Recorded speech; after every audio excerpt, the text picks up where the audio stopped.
안녕하세요. 약국계 김약사입니다.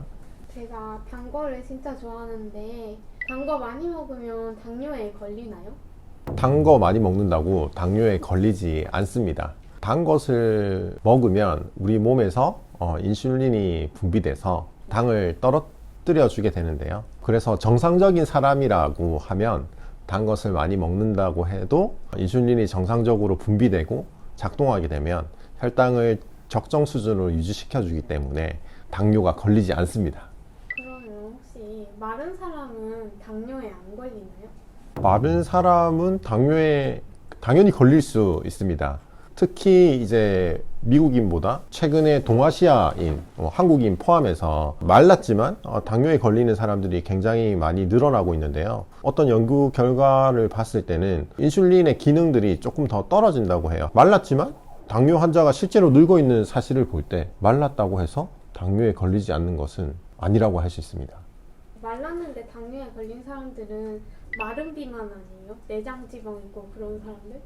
그럴 수 있죠. 이후 내용에서도 나오겠지만 당뇨가 걸리는 요인에는 인슐린이 제대로 분비가 안 된다든지 아니면 인슐린의 저항성을 가져서 인슐린이 효과를 나타내지 못하는 경우인 건데요. 당뇨의 원인이 비만이 큰 원인이기는 하지만 꼭 비만이라고 해서 당뇨가 되는 것도 아니잖아요. 결국의 핵심은 인슐린이 제대로 분비가 되느냐, 그리고 인슐린이 제대로 작동을 해서 혈당을 잡아주느냐, 그게 더 가장 큰 문제의 원인이라고 할 수 있죠. 그러면 비만 당뇨랑 마른 당뇨랑 큰 차이가 별로 없는 건가요? 일단은 기본적으로 비만은 당뇨의 가장 큰 원인 중에 하나입니다. 그래서 비만한 사람이 당뇨에 걸리기 위험이 훨씬 큰 거죠. 하지만 마른 사람은 그 위험도는 작지만 당뇨에 안 걸리는 건 아니고, 제가 말씀드렸던 그 원인에 따라서 마른 사람도 오히려 당뇨에 더 잘 걸릴 수도 있는 거죠. 그러면 당뇨는 유전도 좀 크게 작용하나요? 당뇨의 가장 큰 원인이라고 하면 아마 유전, 그리고 비만, 스트레스 이런 것들을 들 수 있죠. 그래서 유전적인 요소가 굉장히 큽니다. 특히 제1형 당뇨병 같은 경우에는 유전 때문에 생기기 때문에 유전적 요인이 크고, 2형 같은 경우에도 유전적인 요인을 충분히 가지고 있죠. 부모님, 양쪽 부모님 다 당뇨가 있을 때는 유전적으로 그 후손들도 당뇨 위험이 엄청 크다고 볼 수 있죠. 그러면 당뇨 유전이 없으면 단 거 많이 먹어도 괜찮을까요? 단 거 많이 먹어도 괜찮죠. 아이들 같은 경우에 보면 굉장히 사탕 많이 먹고 일단 젤리 많이 먹고 하잖아요. 그래도 괜찮잖아요. 그래서 정상적으로 몸의 기능이 작동되는 분이라고 하면 단 거 많이 먹어도 괜찮지만, 나이가 들거나 운동하지 않고 시간이 지나면서 계속 그런 생활 습관을 가지면 당뇨에 훨씬 잘 걸리게 되겠죠. 근데 옛날에 막 닭 굶고 보릿고개 시절이 있었잖아요. 네. 그럴 때는 당뇨가 없었겠죠? 그때도 당뇨는 있었겠죠. 그러면 나이가 들수록 당뇨에 걸릴 확률이 높아지나요? 네, 그렇다고 볼 수 있어요. 우리가 어디 주위에서 볼 수 있듯이 우리 엄마, 아빠, 그리고 삼촌, 당뇨가 점점 걸리듯이 인슐린을 분비하는 세포도 노화가 되기 때문에 우리의 생활 습관 이런 것들로 인해서 인슐린의 저항성이 커질 수 있거든요. 그래서 인슐린 분비 세포의 노화라든지 몸에 근육이 없어서 충분한 그 혈액에 있는 포도당이 근육으로 가지 못한, 세포로 가지 못한다든지 이러한 것들이 원인들이 많이 섞이게 되면 당뇨에 더 걸리게 되는 거죠.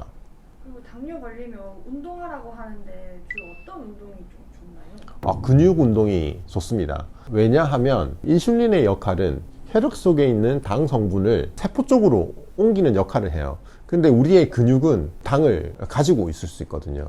그래서 많은 연구 결과들에도 당뇨인들이 해야 되는 거는 근육 운동이라고 하고 있어요. 당뇨 초기에도 그 미국에서는 운동 처방을 하기도 하는데요. 그 운동 처방에서 근육 운동이 굉장히 중요하다고 볼 수 있어요. 혹시 당뇨도 완치가 되나요? 1형 당뇨병 같은 경우에는 완치가 될 수 없고요. 유전적으로 췌장의 베타세포 자체가 파괴되어 있는 상태로 있기 때문에 평생 그 인슐린을 주입해 줘야 되고, 2형 당뇨병 같은 경우에 유전과 환경 요인으로 생겼기 때문에 당뇨에 걸리고도 잘 관리하셔서 혈당을 잘 유지하셔서 당뇨 약을 안 드시는 분들도 가끔 계세요. 그래서 할 수는 있다. 하지만 대부분 그 과정이 너무 힘들고 사실 성공하기는 쉽지 않은 것 같아요. 혈압이나 당뇨 같은 경우에 저는 그렇게 현실적으로 말씀을 드려요. 약을 안 먹겠다. 이미 당뇨에 걸렸다면 약을 안 먹기 위해서 열심히 노력하는 것은 중요하지만 당뇨임에도 약을 안 먹는 것은 굉장히 위험한 일이잖아요. 그래서 약을 드시면서 약 개수를 늘리지 않는 것, 그것만 해도 굉장히 잘하시는 거다. 왜냐하면 나이가 들어가면서 약 개수가 점점 늘어나거든요. 하지만 그게 굉장히 힘듭니다. 진짜 약을 안 먹어도 될 정도로 하시면 굉장히 독하고 굉장히 잘하시는 분이지만 약 개수를 더 늘리지 않도록, 그 증세가 더 나빠지지 않도록 관리하는 게 더 집중하고 해야 될 일인 것 같아요. 나이가 젊은데 당뇨에 걸리는 사람들이 늘어나고 있는데 이거의 이유는 뭘까요?